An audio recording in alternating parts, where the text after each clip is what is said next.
First of all, I want to thank the center for inviting me here to present today. So what I want to start with is the notion of data in science. Although the type may differ, the Earth's temperature over time, that's a graph of temperature, average temperature for the last 100 years or so, the number of E. coli cells in a petri dish, the rate of lung cancer in rural and urban communities in different regions of the country and for men and women, or the relationship between temperature and oxygen levels in lakes. Data are central to all scientific endeavors. Scientific inquiry involves describing data, evaluating evidence, judging whether data are consistent with theories and hypotheses, noticing anomalous data, making inferences about values and trends not explicitly available in the data, and generating plausible models to explain data. These aspects of scientific inquiry are critically dependent on interpreting graphical representations of data. And graphs are thought to be useful because they explicitly depict trends and relationships. They make perceptual processes, they highlight perceptual processes and often reduce the cognitive inferences that are required in the time and effort to interpret visual displays. But what I'd like you to do for a moment is to look at the next object that appears on the screen and describe it in your head. All right, now what I'd like you to do is take a look at this graph and describe the information that you see, again in your head. All right. The point here is that viewing graphical displays, both the kinds that Laura talked about a few moments ago and graphs depicting quantitative data, is not like object recognition. It's difficult. It's difficult and error-prone. It takes 30 seconds to a minute to interpret a graph. It's much longer than the time to perceive an object or a scene. It's more like about the time to read and understand a relatively complex paragraph. And usually people viewing a graph of data only perceive or comprehend part of the message. Often there's too much information and it's difficult to interpret everything that you see in the data. So therefore, graph comprehension is a skill that must be learned and requires specialized processing and extensive practice. I'm going to talk about some research from cognitive science on graph interpretation, and I'm going to let you come away with two basic implications from research for education. First is that graphs influence individuals more than numbers do, and often this influence can be exploited to support scientific reasoning. So what I'm saying here is that graphs sort of alert people to, this is important, pay attention to this, look at this information, think about the complexity here, whereas numerical information is often relatively superficially processed. Second, that format, like Laura pointed out earlier with evolutionary diagrams, has a profound and not always intuitive influence on the interpretations of data. So displays need to be designed grounded in empirical studies of comprehension. So I'm going to start with a study by Angie Fagerlin and her colleagues. And the reason that I present this study is because although we talk about middle school science, part of the purpose of middle school science is so that we can do everyday scientific reasoning, such as medical decision making or reasoning about data presented in the media and using that information to make political decisions or medical decisions or social policy decisions. So in this study, she presented participants with two types of information about success rates of balloon angioplasty for curing angina or heart pain, chest pain. And in one condition, participants saw the data presented graphically in this pictogram, and in the other condition, she merely said 50 out of 100 people who undergo balloon angioplasty are cured.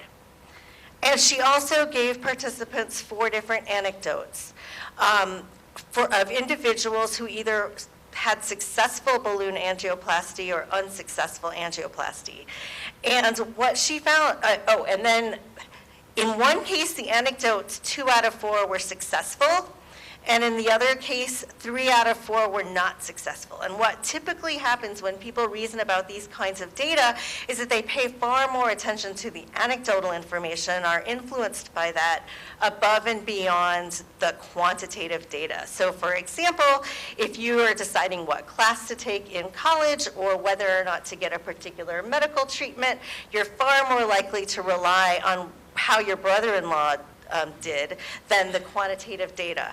So what she found was that the crucial comparisons here are the yellow bars are graphs and the white bars are numbers. And what she found was that when people were given statistically representative anecdotes, they weren't affected by the format of the data because the anecdotes said the same thing that the data did.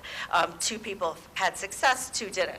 But when the anecdotes were non-representative of the information, the people in the graph condition nonetheless used the statistical information. So in other words, the graphical information allowed them to overcome the influence of the anecdotal information. In another study that we recently did, we were interested in everyday scientific reasoning. So for example, people often believe that there's a relationship between vaccines and autism. And we presented participants with little media reports saying, read this article and tell me what you think. Do vaccines cause autism? Is there an effect of vaccines on autism in the data that you saw?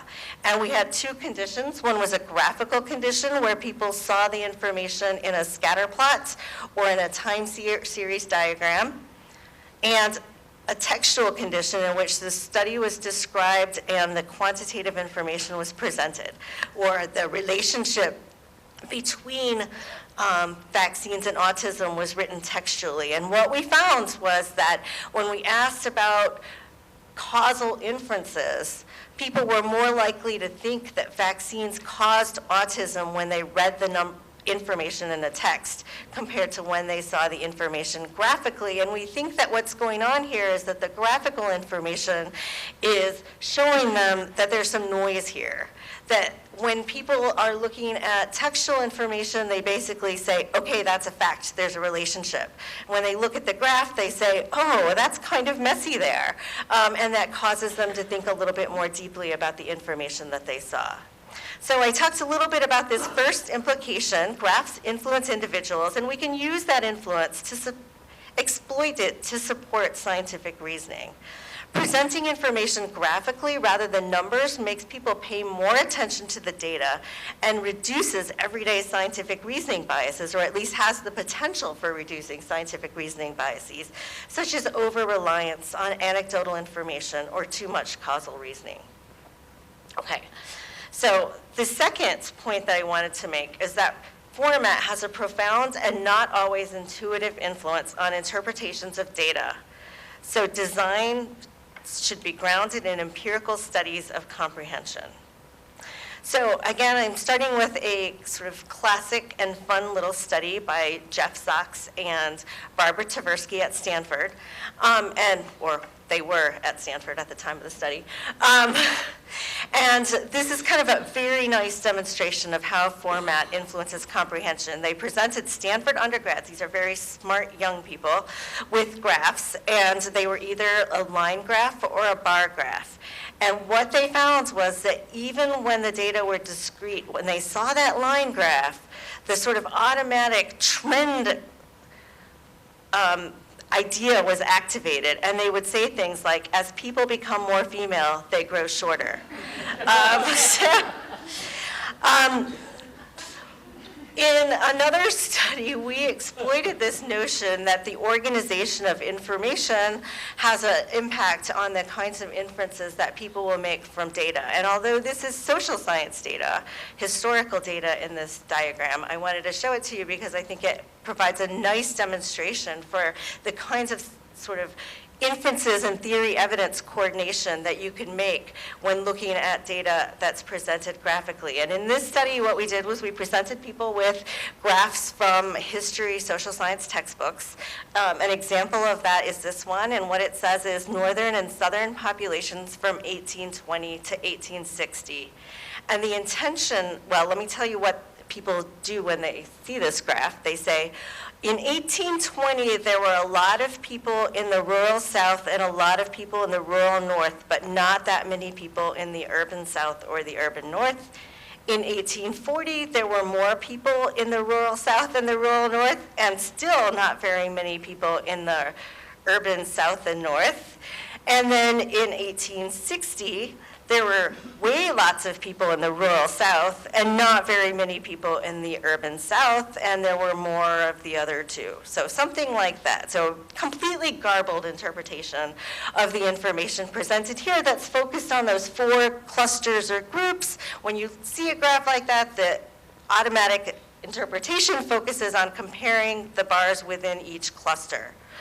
Of course, the intention of the designers and the question that they wanted people to think about when they saw these data was one of the potential causes of conflict in the Civil War are changing demographics in the North versus the South. And the intention for them was to say, look, across this time period, the South remained largely rural, whereas the North was becoming much less rural and more urban.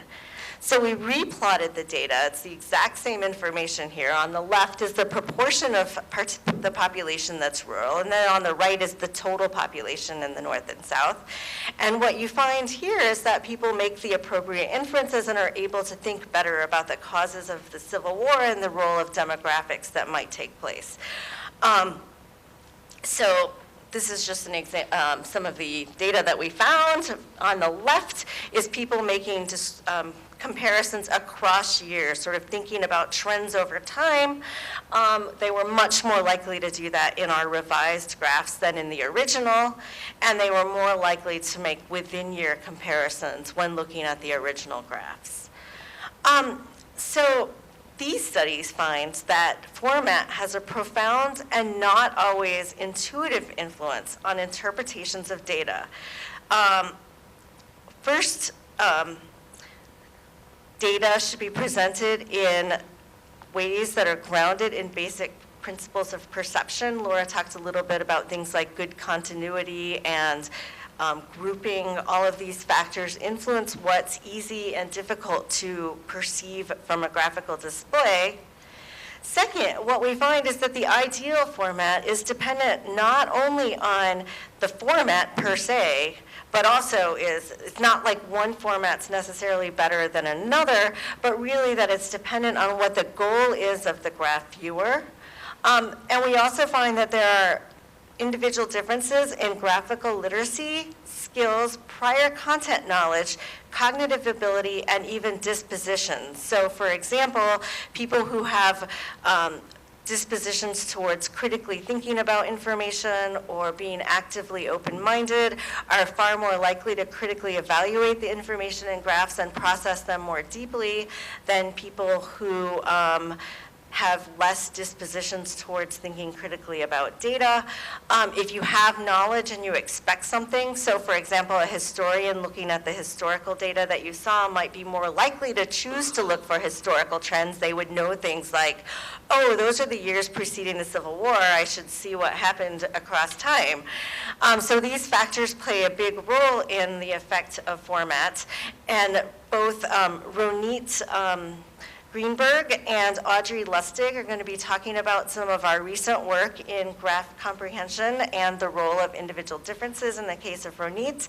And also Audrey will talk about some data on eye tracking and the role of understanding how people process graphs through eye tracking. So I encourage you to look at their posters this afternoon.